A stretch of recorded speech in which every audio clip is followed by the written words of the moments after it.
Good evening, aspirants. Welcome to the Hindu News Analysis discussion brought to you by ForumIAS for the date 15th January 2023. The list of news articles for today's discussion is displayed here. The aspirants can have a look at it. So for today, we will be covering topics from governance, science and technology, environment, and internal security.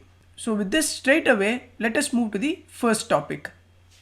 Coming to the first article for the day, where do Indian cities stand on toxic air?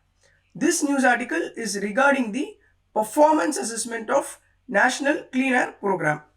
So, in this news discussion, we shall be comprehensively dealing about National Clean Air Program and the National Air Quality Monitoring Program that is associated with it.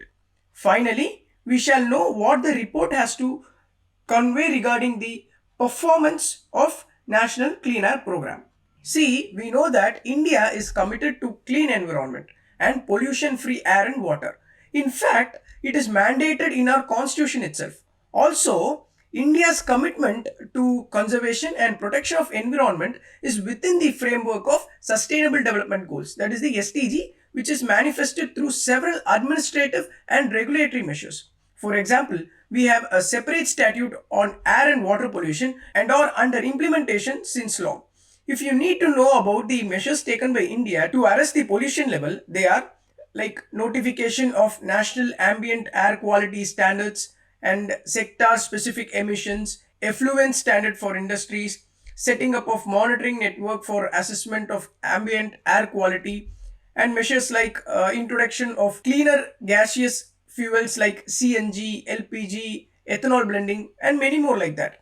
In that way, the government of India came up with a program named National Clean Air Program. But why did the government start such program in the year 2019? We have to know, right, on what basis the government came up with such a target-based strategy. For that, we should know about National Air Quality Monitoring Program.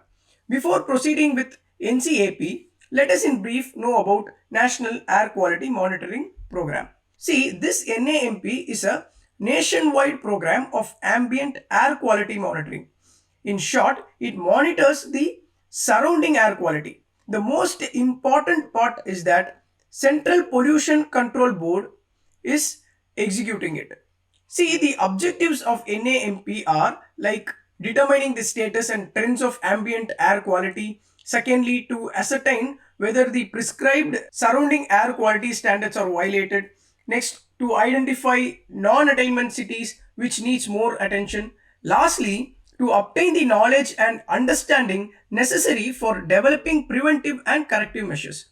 Such knowledge helps to understand the natural cleansing program undergoing in the environment. Here the natural cleansing program I mean is pollution dilution, dispersion, wind-based movement, dry deposition, precipitation and chemical transformation of pollutants generated. Important aspect under NAMP is that 4 air pollutants have been identified for regular monitoring. They are sulfur dioxide, oxides of nitrogen, particulate matter 10, fine particulate matter 2.5. In addition to it, monitoring of wind speed, wind direction and relative humidity and temperature are also integrated with the program. See, the monitoring of pollutant is carried out for 24 hours for a real-time monitoring and it is done twice a week and has 104 observations in the year. Although Central Pollution Control Board is responsible for the implementation, the monitoring is done with the help of state pollution control boards, pollution control committees and NEERI, that is the National Environment Engineering Research Institute that is located in Nagpur. In spite of such efforts and commitments from the government found that nearly 131 cities did not meet the National Ambient Air Quality Standards for the period of 2011 to 15 under this NAMP program. Such cities are called non-attainment cities. These 131 cities were exclusively dealt to reduce the pollutants through a program named National Clean Air Program. Now coming to NCAP, see, This program, that is the National Clean Air Program, was launched by the Ministry of Environment, Forest and Climate Change in the year 2019. Know that it is a long-term, time-bound and a national level strategy to tackle the air pollution problem across the country. It is done in a comprehensive manner with particular targets. Initially, the target was set to achieve 20 to 30% reduction in PM concentration by the year 2024. Here, know that the year 2017 is kept as the base year for comparison of the concentration. But however, there was a revision in the target which we will see in the later part of the discussion. As of now, know that under the NCAP program, 122 non-attainment cities have been identified across the country based on the air quality data from 2014 to 2018. Now coming to the objectives. The program aims to develop ambient air quality monitoring network across the country for ensuring comprehensive and reliable database. Secondly, to have a efficient data dissemination and public outreach mechanism for timely measures. Such strategy help in the prevention and mitigation of air pollution and in the same way boost the inclusive public participation in planning and implementation of government programs. Lastly, it aims to have a feasible management plan for prevention, control and abatement of air pollution that can work practically. For this, certain initiatives are carried out under NCAP. They are Air Quality Management Plan for 100 non-attainment cities. See, this involves like identification of emission sources, assessing the extent of contribution of these sources and prioritization of the sources that are needed to be tackled. Secondly, indoor air pollution monitoring and management. As the name says, it focuses on environment within a home, building or an institution or commercial facility. Thirdly, National Emission Inventory. This is nothing but the accounting of amount of pollutants discharged into the atmosphere. Fourthly, the network of technical institutions. They are the knowledge partners to provide holistic services for the establishment and operation of government policies. This is all about the details of the program. We shall now see the data regarding the performance assessment. As per the article, currently the annual average prescribed limit for two main classes of particulate matter, that is the PM 2.5 is 40 micrograms per cubic meter and 60 micrograms per cubic meter for the particulate matter 10. I told earlier, right, the NCAP initially set a target of reducing key air pollutants by 20 to 30% in 2024. But in the month of September last year, that is 2022, the center has revised the target of 40% reduction in PM concentration by the year 2026. Here also, the base year remains 2017 only. In addition to it, approximately 6,897 crore have been disbursed by the government to meet these targets. Here, the article points out that the CPCB that uses such large amount of funds focuses more on monitoring and reducing PM 10 concentration and doesn't deal robustly with PM 2.5, which is smaller and more dangerous particle. The performance assessment by the Center for Research on Energy and Clean Air also found that out of the 131 cities that were given annual pollution reduction target, only 38 cities managed to meet the target for the fiscal year 2021 and 2022. In addition to this, only 37 cities have completed the source apportionment studies, which is one of the initiative under NCAP. Here, the source apportionment involves measurement and tracking down the source through receptor modeling. It mainly helps in identifying the sources and extent of the contribution. We have to know that the NCAP has set a goal of installing 1,500 monitoring stations by 2024. But as of now, only 180 stations have been installed over the last 4 years. Now, coming to see the efficacy of the program, the research study, the NCAP tracker points out that although Delhi's PM 2.5 level has improved by over 7% compared to 2019, it is still ranked the most polluted city in the year 2022. Secondly, 9 of the 10 cities which were most polluted in 2019 have reduced their PM 2.5 and PM 10 concentration in 2022. But the worrying trend is that these cities remain breaching the CPCB's annual average safe limit for PM 2.5 and PM 10 concentration. Thirdly, the report from Center for Science and Environment has questioned the effectiveness of NCAP. It points out that 16 NCAP cities as well as 15 non-NCAP cities registered a significant increase in their annual 2.5 levels in the September month of 2022. This concludes that both the NCAP and the non-NCAP cities are equally polluted in spite of such a target-based intervention program from Government of India. Here they mean the efficacy of National Clean Air Program. This is all about NCAP and the performance assessment of it. Let's close this topic with this and move to the next one. Now coming to the second topic, the galaxies. Recently, the astronomers from the University of Missouri discovered 87 galaxies that could be the earliest known galaxies in the universe. They have used data from NASA's James Webb Space Telescope's early release observation. So in this discussion, we shall learn about the galaxies and about the James Webb Space Telescope. See, firstly, galaxies are nothing but a vast collection of star, gas, dust and dark matter that are held together by the gravitational force. They are the basic units of the universe. That is, millions of galaxies exist within the universe. In a way, like cells are to our human bodies, galaxies are to the universe. See, each galaxy has its own identity and its ages. It even evolves on its own, but it does not exist independently as it interacts with other galaxies in the cosmos.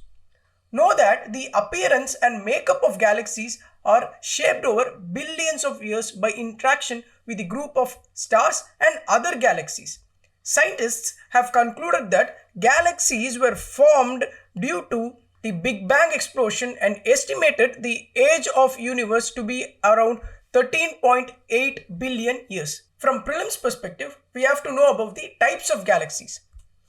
See, astronomers classify the galaxies into three major categories. They are elliptical, spiral and irregular.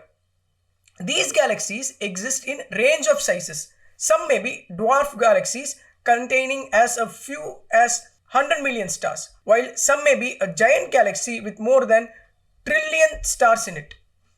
Now, considering the types of galaxies, the most common type of galaxy found throughout the universe is the spiral galaxy.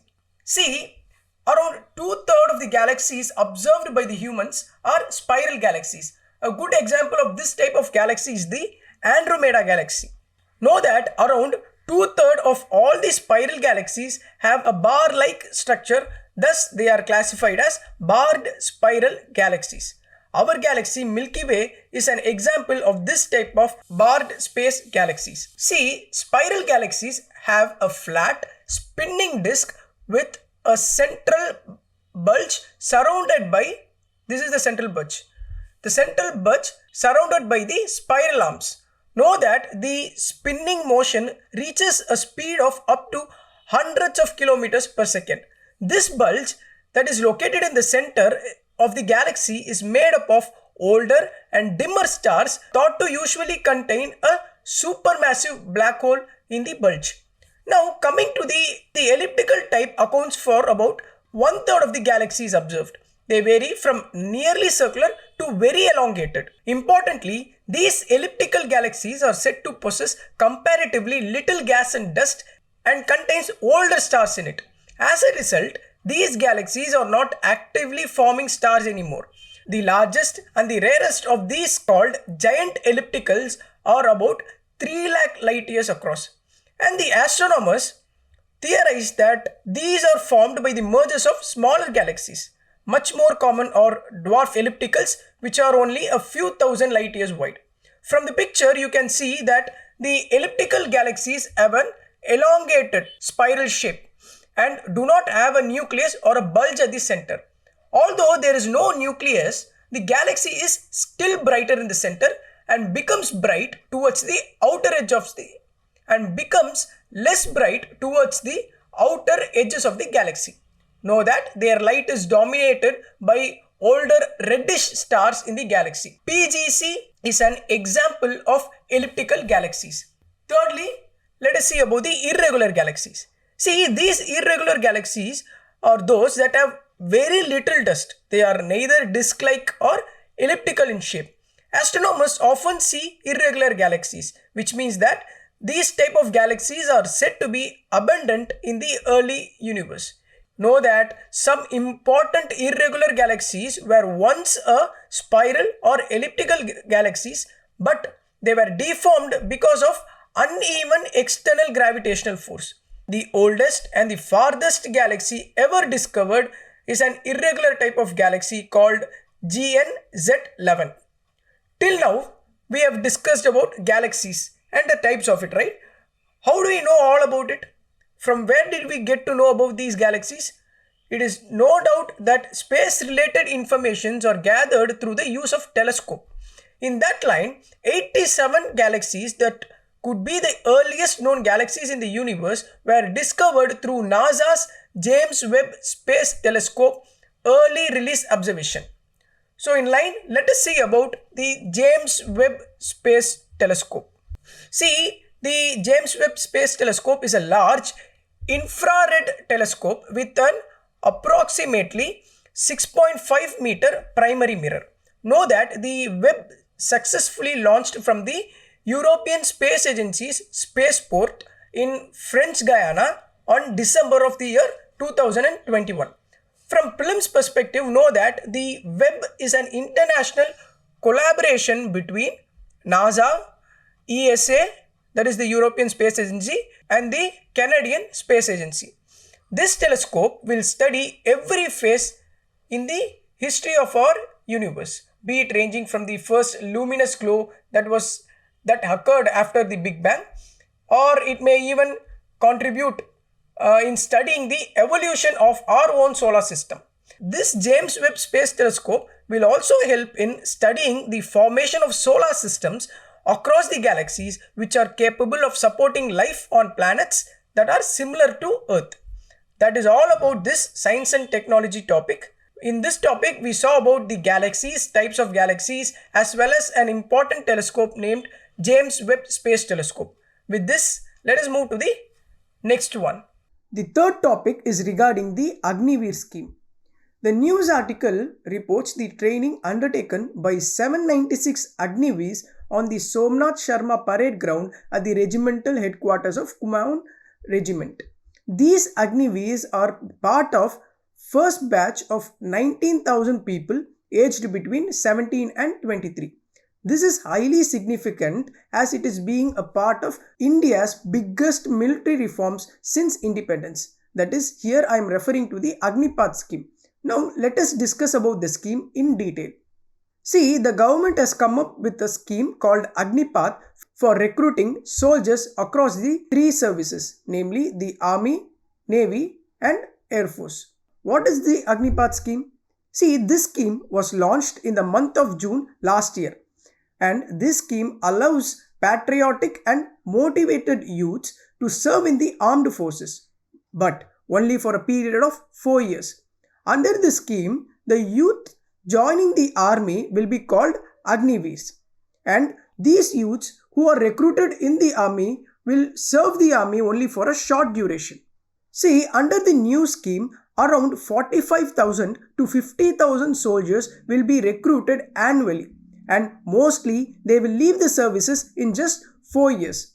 Main thing you have to know here is that only 25% of the batch will be recruited back into the respective services, that is for a period of 15 years. But however, the Defense Ministry has assured that the rest of the youths will be released, duly empowered and upskilled for a second career in civil society. The eligibility criteria is that it is only for the recruitment of personnel below officer rank, that is Those who do not join the forces as commissioned officers will only be eligible for recruitment. The commissioned officers means they are the army's highest ranked officers, and these commissioned officers hold an exclusive rank in the Indian Armed Forces. Know that the aspirants aged between 17.5 years and 23 years will only be eligible to apply. Now, if you see the objectives, the scheme aims at providing an opportunity to the patriotic and motivated youths with the josh to join the armed forces. It is expected to bring down the average age profile of Indian armed forces by about 4 to 5 years. Because as of now, the average age in the forces is 32 years. This scheme, when implemented, envisions that the average age will come down to 26 in next 6 to 7 years. Now, let us see the benefits for Agniveers. See, upon the completion of 4 years of service, Agniveers will get a one-time Seva Nidhi package of 11.71 lakhs that will include their saved as well as their consolidated interest on that money. In addition, they will also get a 48 lakh life insurance cover for 4 years. In addition to it, in case of death during the service period, a payout will be over rupees 1 crore. And their family will be paid for the unserved tenure also. Finally, the government will help rehabilitate soldiers who leave the services after 4 years. They will be provided with skill certificates and bridge courses that is safe and secure for ensuring the second career option for the Agniveers. This is all about the scheme, and the article moves on by further saying that nearly 60 lakh applications were received for all the three forces. There were 96 recruitment rallies in each of the states and union territories for efficient way of selection. And at the end, 40,000 Agniveers were selected. Note that out of these 40,000, 3,000 are being trained for Air Force and 2,800 Agniveers trained for the Navy. Also, the news article reports that the training module has been shortened. See, earlier the training schedule in the army was around 6 months to even 2 years depending on the arm the Jawan was selected into. But now the training duration has been relaxed to just 24 to 31 weeks. That is what has been reported in the news. In addition, we also saw about the scheme in detail. Now, let us focus the next topic. Now, coming to the fourth topic, EIA must be done before sanction of urban project, says Supreme Court. The fourth topic is an environment related one. Here, the report is about unplanned urban development and its effect on the external environment. See, the judiciary has taken note of the newspaper report of haphazard urban development that has caused damage to Garden City of Bengaluru during the major spill of rains in September 2022.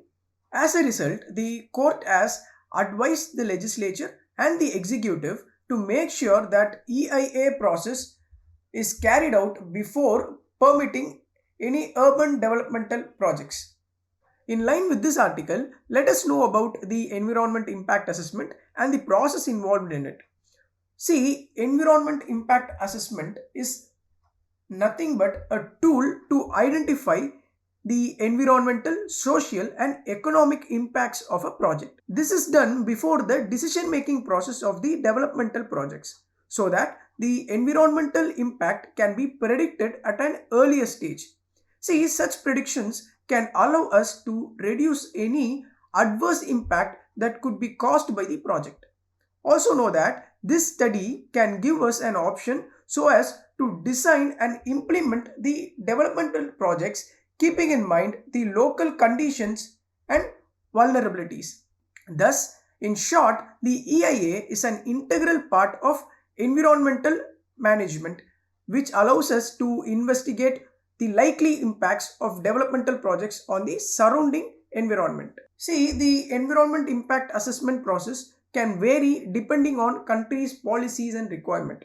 But however, the EIA process in most countries, including our country India, have the following steps. Like First step is screening, second is scoping, third one collection of baseline data, fourth one impact prediction, fifth process is the assessment of alternatives, sixth is the public hearing, seventh the decision making process, and eighth is the monitoring the clearance conditions. From mains point of view, know that the objectives of EIA and the recent amendments to its rules.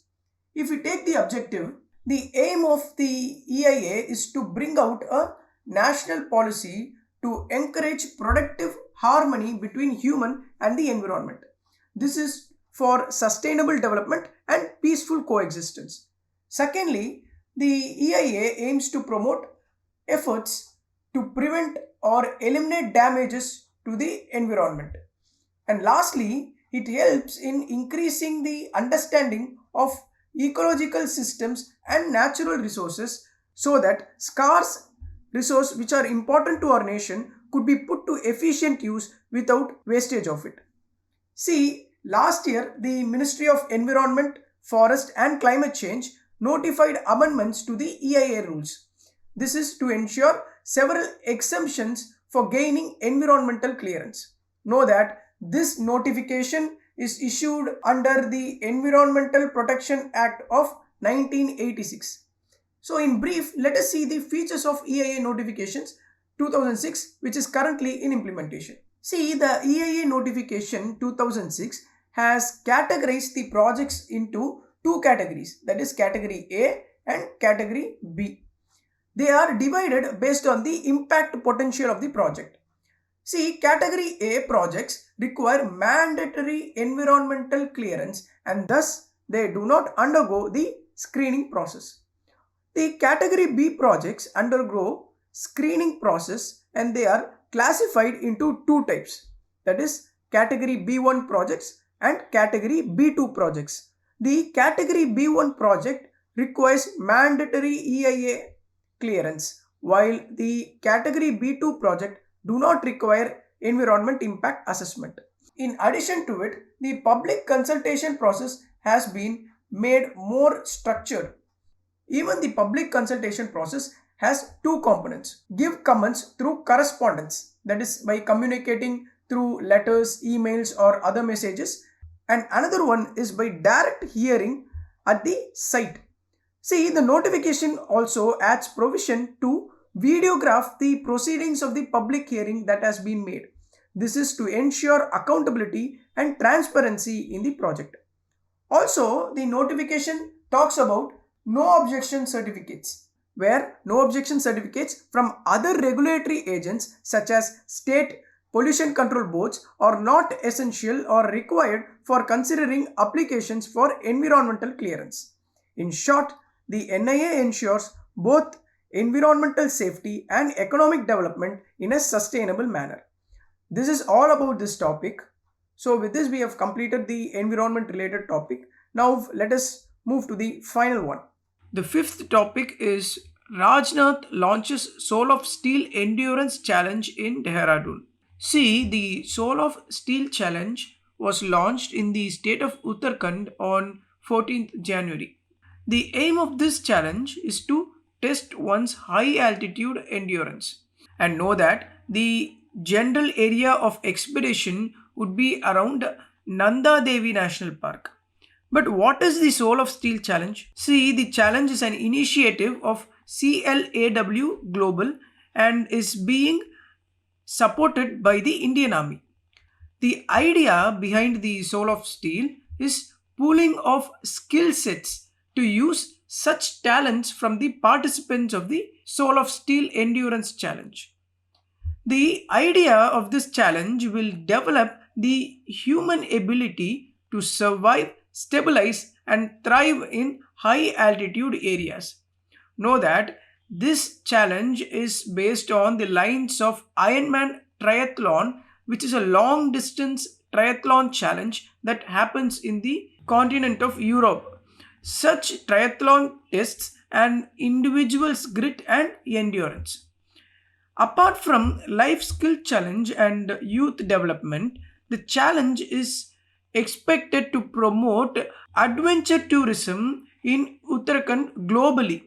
As additional information, know that the challenge will initially have 12 Indian participants plus 6 international teams, and the age group of the participants will be around 18 to 30. In addition to it, the challenge will be spread across just 3 months. But do you know why the challenge was launched on January 14 specifically?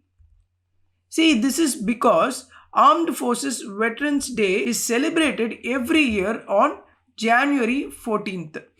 On this day, in 1953, the first Indian Commander-in-Chief of Indian Army, the Field Marshal K.M. Cariappa, formally retired from the services. He is the one who led the Indian forces to victory in 1947 war against Pakistan. Hence, his retirement day was made memorable and cherished.